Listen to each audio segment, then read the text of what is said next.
আসসালামু আলাইকুম রহমতুল্লাহি বারাকাতু।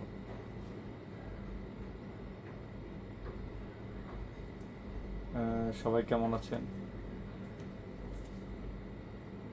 আশা করি সবাই অনেক ভালো আছেন। বর্তমান বর্তমান বলতে আজকের দুবাইয়ের যে পরিস্থিতি, ভিসা, ইরান ও দুবাইয়ের যে যুদ্ধের অবস্থা,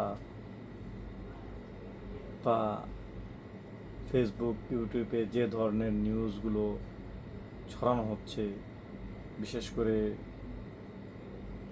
বিভিন্ন প্রকারের যে মিথ্যা নিউজগুলো ছড়ানো হচ্ছে,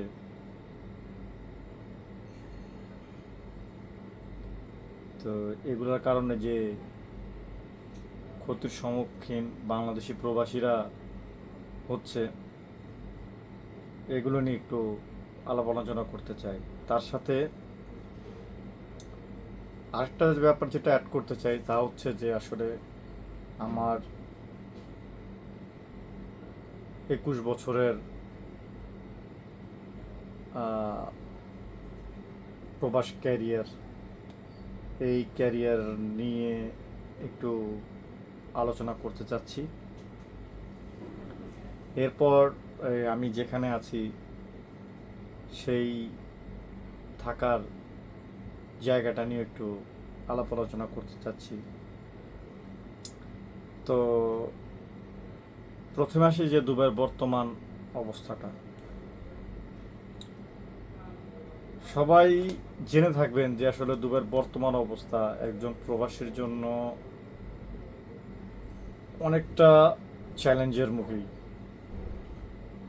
যেখানে প্রবাসীরা এখন বর্তমানে অনেক প্রবাসী আছে যে আসলে না খেয়ে দিন পার করতেছে। মাঝখানে ভিসা জটিলতা ছিল অনেক বেশি। তারপরে গভর্নমেন্ট ওদেরকে 9 তারিখ পর্যন্ত, এই যে আজকের জুলাইয়ের 9 তারিখ পর্যন্ত সময় দেওয়া হয়েছিল, বেঁধে দেওয়া হয়েছিল যে যারা ভিসা লাগায় নেই, যাদের অনেক পরিমাণ ফাইন ছিল, তো আবুধাবি সরকার বা দুবাইয়ের ইউই সরকার, শেখ মোহাম্মদ নাহিয়ান, উনি এই আপনার ঘোষণা করছিল যে আসলে মানুষ যাতে অবৈধ থেকে বৈধ হয়,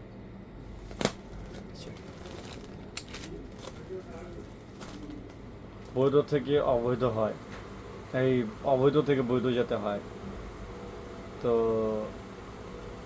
পরক্ষণে প্রতিটা পদক্ষেপে দেখা গেছে যে অনেকেই অবৈধ থেকে বৈধতা হয়েছেন, আবার অনেকেই হয়নি। এখন মূল বিষয় এটা না, মূল বিষয় হচ্ছে বাংলাদেশের ভিসা জটিলতাটা সেই আমাদের 2008 থেকেই, 2008 থেকে 2026 মাঝে ভিসা সমাধান হয়েছিল, আবার 2012-র দিকে, 2014-র দিকে অনেক টাকার পরিমাণ ভিসার দাম চলে গেছিল। এক একটা ভিসা প্রায় 20 থেকে 25 হাজার টাকা পর্যন্ত মানুষ নিয়েছে, ইভেন আমি নিজেও নিয়েছি। আর 2-3 জায়গায়ও মানে ধরাও খেয়েছি, এরকম পরিস্থিতি গেছে 2021-এর পরে। তো যাই হোক, তারপরও আল্লাহ পাক ভালোই রাখছে।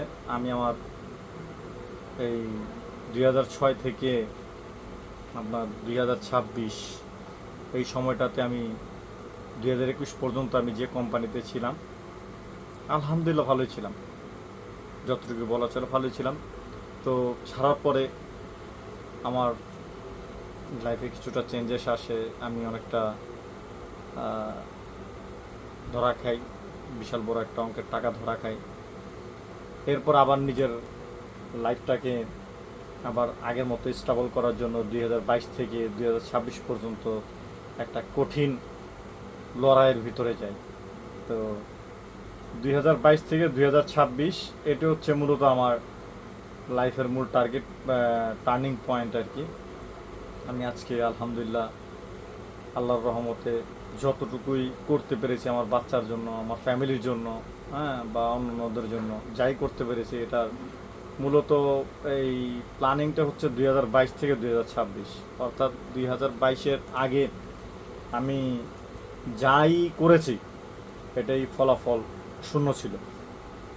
ঠিক আছে, তো 2022 থেকে এই পর্যন্ত যা কিছু করলাম, অর্থাৎ আগামীকাল পর্যন্ত যা কিছু হবে, তো এই সফলতাটা সম্পূর্ণই ওই বলা চলে যে আসলে আমার স্ত্রীর জন্য, আমার ওয়াইফের জন্যই সম্ভব হয়েছে আলহামদুলিল্লাহ। তার আমাকে সেই ধরনের প্রেশার না করা, সে আমাকে পাশাপাশি সাপোর্ট দেওয়াটা একটা হচ্ছে বড় বিষয়।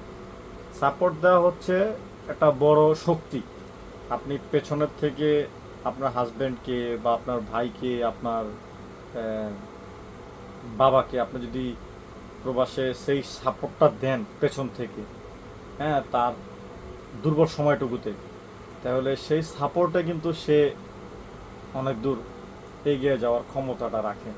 তো 2022 থেকে 2026 আলহামদুলিল্লাহ আলহামদুলিল্লাহ আমি স্যাটিসফাইড। আমার চিন্তা ভাবনা বা আমার সব কিছু নিয়ে আমি খুবই স্যাটিসফাইড আলহামদুলিল্লাহ। আল্লাহ আল্লাহ লাখ লাখ কোটি কোটি শুক্রিয়া এই জায়গাটাতে। কোনো ধরনের কষ্ট নেই। এখন আসি মূলত যে জায়গাটা আছি সেই জায়গাটা নিয়ে। এখন এইখানে আছি, এখানে এখন বর্তমানে দুবাইতে থাকার খরচটা প্রচুর পরিমাণ বেশি। যারা নতুন আসবে তাদের জন্য এটা খুবই জরুরি দরকার। আমার অনেক ফ্রেন্ড সার্কেল, অনেক বন্ধু বান্ধব, ভাই ব্রাদার বলে যে আসলে দুবাই যেতে চাই, দুবাই যেতে চাই।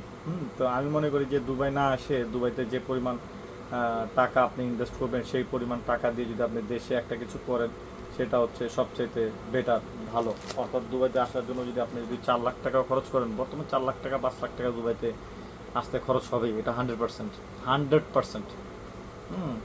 তো দুবাইয়ের গভর্নমেন্টের যে কোটাটা, গভর্নমেন্ট নিজের এখন এটা একটা ব্যবসা খুলে বসছে।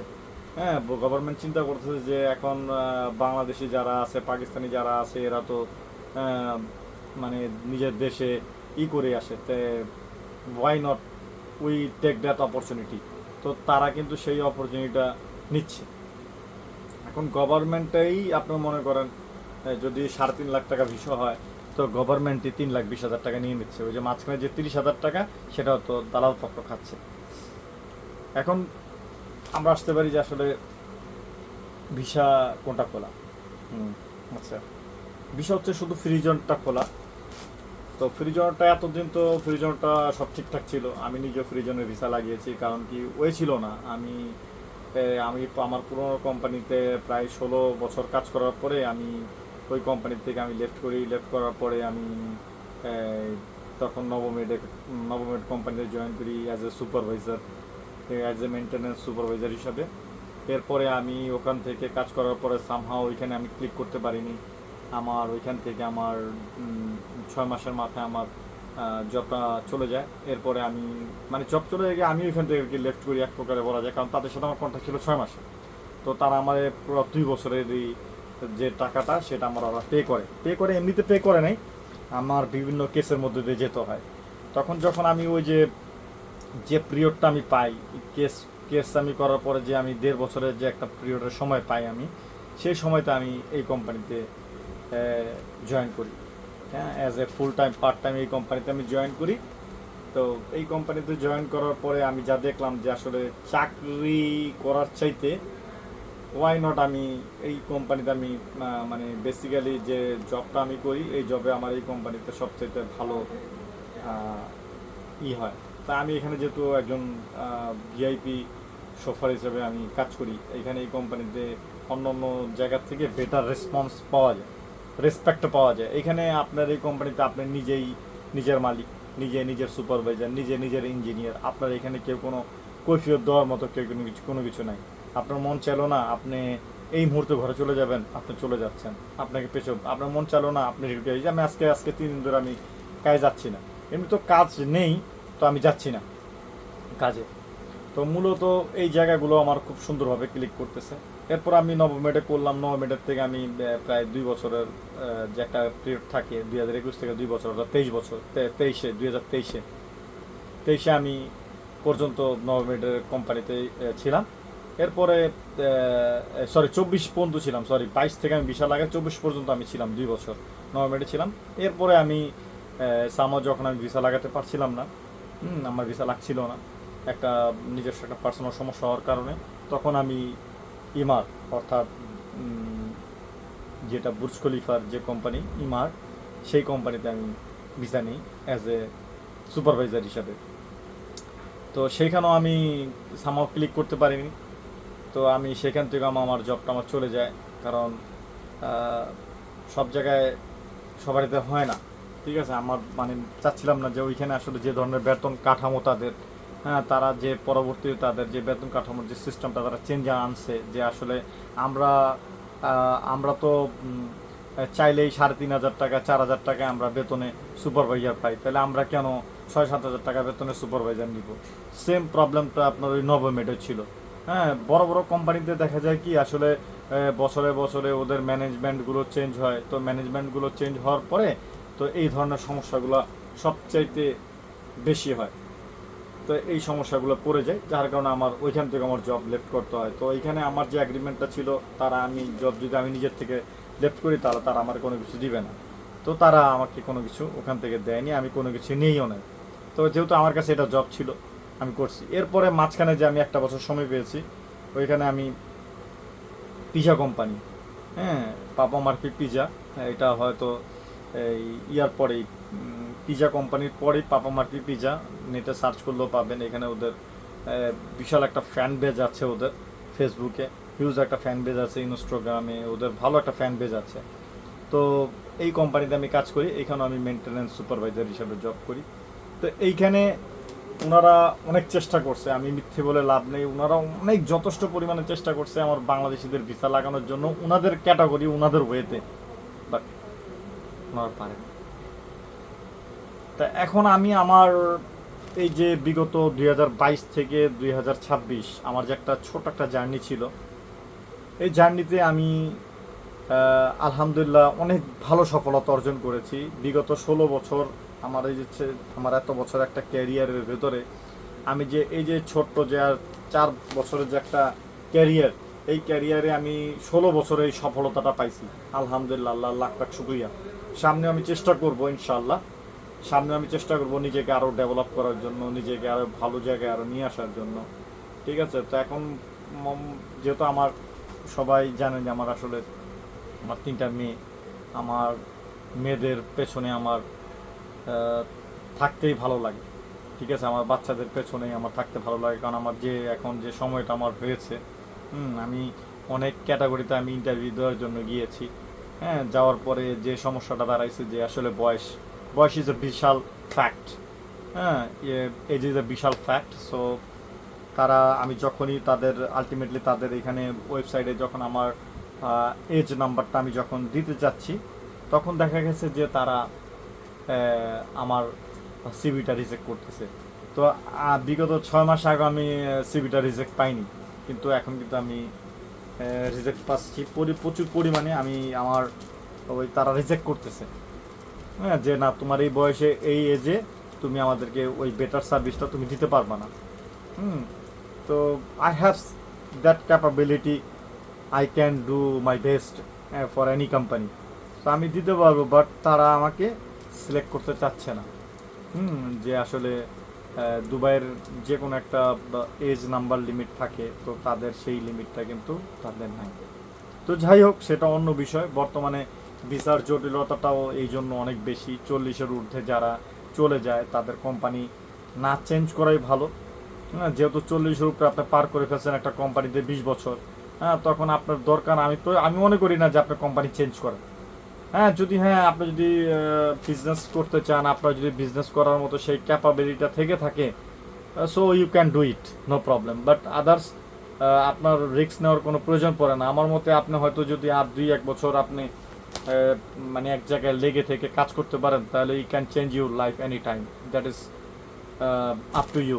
সো আপনি পারবেন, আপনি সেই জায়গায় আপনি ক্যাপাবেল, আপনি আছেন। তো এখন আমার কথা হচ্ছে যে আমার যে বর্তমান যে পরিস্থিতি, যে বর্তমানে যে ভিসার অবস্থা, আমি চাচ্ছি না যে আবার নতুন করে 10,000 15,000 টাকা খরচ করে আবার ভিসা লাগাতে পার্সোনালি আমি চাচ্ছি না।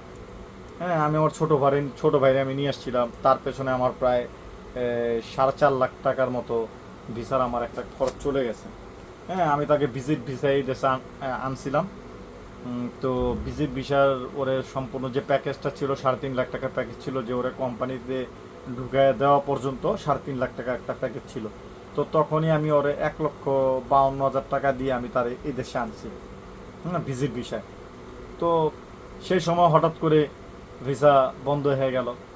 হ্যাঁ, তো মূলত সমস্যা হচ্ছে যে আমাদের ভিসা খোলা থাকলে আমরা যে কোনো জায়গায় একটা জায়গায় ক্যাপাবিলিটি আমরা নিজেদের জায়গাটা তৈরি করতে পারবো। যদি ভিসা বন্ধ থাকে সে জায়গায় আমরা নিজেদের যে আমাদের যে স্কিলটা, সেই স্কিলটাকে আমরা এক্সপ্লোর করতে পারি না। হ্যাঁ, তো এখন আমি মনে করি যে এই বয়সে যদি আমি যদি দেশেও চলে আসি, তো হয়তো নিজের কাজ ছাড়া জব যে করব সেই সেই সক্ষমতাটা আমাদের হবে না, যেহেতু এই দেশে আমাদের সেই ধরনের হচ্ছে না। তো আমি মনে করি যে দেশে যে যে আমাদের সেই ধরনের ভ্যালুটা আমাদের দিবে, তো আমি মনে করি যে সেটা কিন্তু ক্লিক করবে না। হ্যাঁ, তো দেখা যাবে যে হয়তো ব্যবসা করতেছি, অথবা আমি আমার বিভিন্ন সেক্টরে আমি লেগে গেছি, বাট চাকরি আমাদের দ্বারা হবে না। হ্যাঁ, তো এই জন্য, কারণ আমি অনেককে দেখতেছি, আমার নিজস্ব অনেককে দেখতেছি যে এখন উল্টাপাল্টা সিদ্ধান্ত নিয়ে ওই বিপদের মুখেই সে পড়ে আছে। হ্যাঁ, তো এখন যাই হোক, এখন বর্তমান কাজের পরিস্থিতি দুবাইতে খুবই খারাপ, খুবই খারাপ, খুবই খারাপ। ভিসার জটিলতাটা অনেক বেশি। তো এই ক্ষেত্রে ভিসা চেঞ্জ না করাই ভালো, যে কোনো একটা কোম্পানিতে লেগে কাজ করাই ভালো। হ্যাঁ, যেহেতু আমি অনেক ধরনের কাজ জানি, আমি ইলেকট্রিক কাজ জানি, আমি এসির কাজ জানি, আমি প্লাম্বিংয়ের কাজ জানি, আমি কার্পেন্টারের কাজ জানি, আমি MEP supervisor qualified. I am not qualified, আমি একজন qualified supervisor, MEP supervisor, like একজন ডিপ্লোমা ইঞ্জিনিয়ারের মতো, ডিপ্লোমা হোল্ডার ইঞ্জিনিয়ারের মতো আমি। তা আমি সব কাজ জানি। হ্যাঁ, বর্তমানে 100 স্কোয়ার ফিটের যদি আপনি একটা রুম নিতে চান, সেই রুমের ভাড়া হচ্ছে বাংলাদেশের লাইক 60,000 টাকা। তো এখন দেখেন, একটা ছোট একটা স্পেস, 100 স্কোয়ার ফিটের একটা রুম, সেই জায়গায় আপনি মনে করেন আপনাকে গুনতে হচ্ছে কত টাকা, এই অ্যাপ্রক্স 60 থেকে 70 হাজার টাকা। হ্যাঁ, এরপরে আসেন আপনার খাবার খরচ। তো খাবার খরচ বর্তমানে দুবাইতে হিউজ। আপনি যদি একটা হোটেলে যদি আপনি খাবারে যদি কন্ট্যাক্ট করেন 2 বেলার, সেখানে 400 দিরহামের কাছাকাছি। ঠিক আছে, তাও নর্মাল 2 বেলা অন্তত। সকালে এক টাইমে নাস্তা করবেন আর দুপুরে নিজের খাবারটা নিয়ে আসবেন ওইখান থেকে। তো 2 টাইম খাবারের জন্য 400 টাকা, 450 টাকা। হ্যাঁ, আর যদি নিজে বানিয়ে খান, দুবাইতে তো আসলে সচরাচর কেউ নিজে বানিয়ে খায় না। হ্যাঁ, তো এগুলো নিয়ে খরচ চলে যায় অনেক। তো আমার সরকারের প্রতি তো একটা অনুরোধ থাকবে যে আসলে যে আমাদের ভিসা জটিলতার যেটা, সেটা যাতে আমাদের অন্তত পক্ষে তারা এটা নিয়ে যাতে আমাদের কাজ করে। কারণ এটা নিয়ে কাজ করলে আমরা একটা সুবিধা ভোগ করতে পারবো না, তারপর সুবিধা ভোগ করতে পারবো না। কারণ আমার পরিস্থিতি আমি জানি যে আমাদের কোন পরিস্থিতিতে আমরা আছি, কী ধরনের ক্রাইসিসে আমরা আছি। গত 2 মাস আগে আমার সাথে যেটা হয়েছে, যে আমি যে কোম্পানিতে আমি কাজ করি, এই কোম্পানিতে একটা ভ্যান্ডার থ্রু গিয়েছিলাম, মানে একজন দালাল থ্রু গিয়েছিলাম এই কোম্পানিতে। সব কিছুতে একটা ওয়ে থাকে, তো আমি এই কোম্পানিতে একটা ওয়েতে গেছিলাম। তো এখন এই কোম্পানি আমাদের 200 লোকের, ইনক্লুড মি, 200 লোকের বেতন নিয়ে চলে গেছে। 2 মাসের 200 লোকের বেতন নিয়ে চলে গেছে। তো এই জায়গাটায় আপনি কাকে দোষ দিবেন? সে কিন্তু আমাদের কোনো বাংলাদেশের মানুষ না, সে কিন্তু ইন্ডিয়ার কোনো মানুষ না, সে একজন পাকিস্তানের নাগরিক, পাকিস্তানি পাঞ্জাবের নাগরিক। আমি পাকিস্তানিদের অনেক ঘৃণা করি তাদেরকে আমি। কারণ আমি সবচাইতে বেশি ধোঁকাগ্রস্ত হয়েছি এই পাকিস্তানি লোকদের থেকে। এরপরে 2 নম্বরে আছে আমার বাংলাদেশি লোকের থেকে। আমি না, সন্দীপের লোকের থেকে আমি সন্দীপের লোককে আমি অনেক ঘৃণা করি, নিজের জীবনের থেকে আমি তাদেরকে অনেক বেশি ঘৃণা করি। ঠিক আছে, বাট ওই যে সন্দীপের লোকের থেকে আমি যে ধরনের একটা ধোকা খাইছি, তো ধোকা খাওয়ার পরে আমি যে একটা, আল্লাহর রহমতে আমি যে একটা মুভমেন্ট করছি, একটা কামব্যাক করছি, আলহামদুলিল্লাহ, আল্লাহ লাখ লাখ শুক্রিয়া, আমি সেই কামব্যাক থেকে আমি কামব্যাক করেছি। আমার লাইফে একটা চেঞ্জেস চলে আসছে। তো এটাই। তো আমার কথা হচ্ছে যে আসলে বর্তমানে ডিসিশন নেওয়ার আগে হ্যাঁ অনেক ভেবে চিন্তে আপনার সিদ্ধান্ত নিতে হবে। আপনার আদার্স চিন্তা ভাবনা করতে হবে যে আপনার আদার্স অপশনটা কী আছে। এখন আমার তো মনে যাচ্ছে যে আমি নিজের দেশে চলে যাই, নিজের দেশে যে আমি আমার বাচ্চাদের পাশাপাশি থাকি এবং তাদের পাশাপাশি থেকে ছোট কিছু একটা কিছু করি। কারণ আপনার দুবাইতে তো সাইড বিজনেসটাও ভালো হচ্ছে না বর্তমানে। সাইড বিজনেসের অবস্থা খুবই করুণ, খুবই করুণ, জঘন্য অবস্থা হয়ে আছে সাইড বিজনেসের। আপনি সাধারণ, আমি আমার কথা বলি, আমি একজনকে আমার গাড়িটা দিলাম, তো সে দেখা যাচ্ছে যে মাসের পর মাস চলে যাচ্ছে, ওই রেন্টের ভাড়াটা দিচ্ছে না। এরপরে তার নামে ফাইন চলে, তার গাড়িতে ফাইন চলে আসতেছে, ওই ফাইনের টাকাটাও সে দিচ্ছে না। তো এই দেশে তো ওই বর্তমানে ওই সিকিউরিটি জায়গাটা নাই, স্ট্রং না সিকিউরিটি জায়গাটা। এরপরে হরহামেশা মিসাইলের থ্রেট আছে। কালকে আমি দেখছি যে বাংলাদেশে সব নিউজে প্রচার করতেছে দুবাইতে মিসাইল অ্যাটাক হচ্ছে, এই হচ্ছে সে হচ্ছে। আসলে অ্যাটাক হয়নি, মিসাইল থ্রেট করতেছে। থ্রেট একটা জিনিস, অ্যাটাক করা একটা জিনিস। দুবাইতে অ্যাটাক হয়নি। এগুলো ভুলভাল নিউজের জন্য কিন্তু আমাদের দুর্নাম হচ্ছে। নিউজের সত্যতা যাচাই না করে, সব কিছু যাচাই বাছাই না করে যে ধরনের প্রচারণা হচ্ছে, এটা এক ধরনের মানে হার্মফুল, মানে মানুষকে একটা বিপদে ফেলানো হচ্ছে। এটা বাংলাদেশের অনেক পেজ ইউজার যারা আছে তারা করতেছে। এটা অনেক অমানবিক, এটা করা উচিত না, ভালো না এটা করা।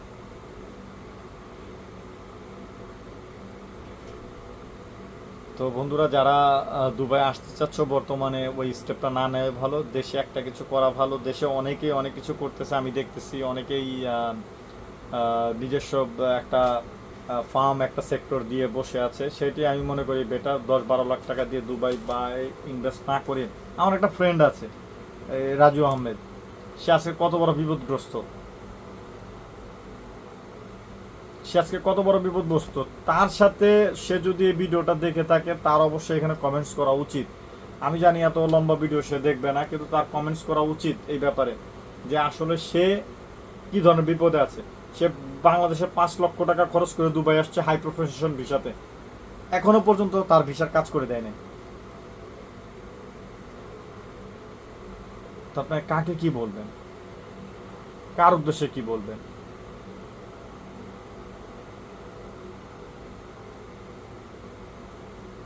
তো আসলে এই সেক্টরটা নিয়ে কাজ করা উচিত। তা আমি মনে করি দুবাইতে আমার রিজিক এতটুকু ছিল, আল্লাহ আমার রিজিক এতটুকু রাখছেন। তো দুবাইতে আমি আর নো মোর কন্টিনিউ, আমি আর কন্টিনিউ করতে চাচ্ছি না। ঠিক আছে, আমার এইখানে আমার ইতি টানতে হবে, কারণ পরিস্থিতি এখন এই জায়গায় যে ঠেকছে। যেহেতু আমার বাচ্চারা বড় হচ্ছে, আমিও চাচ্ছি না যে পার্সোনালি আর এগোতে। আমিও চাচ্ছি যে এই জায়গাটা স্টপ করতে। এখন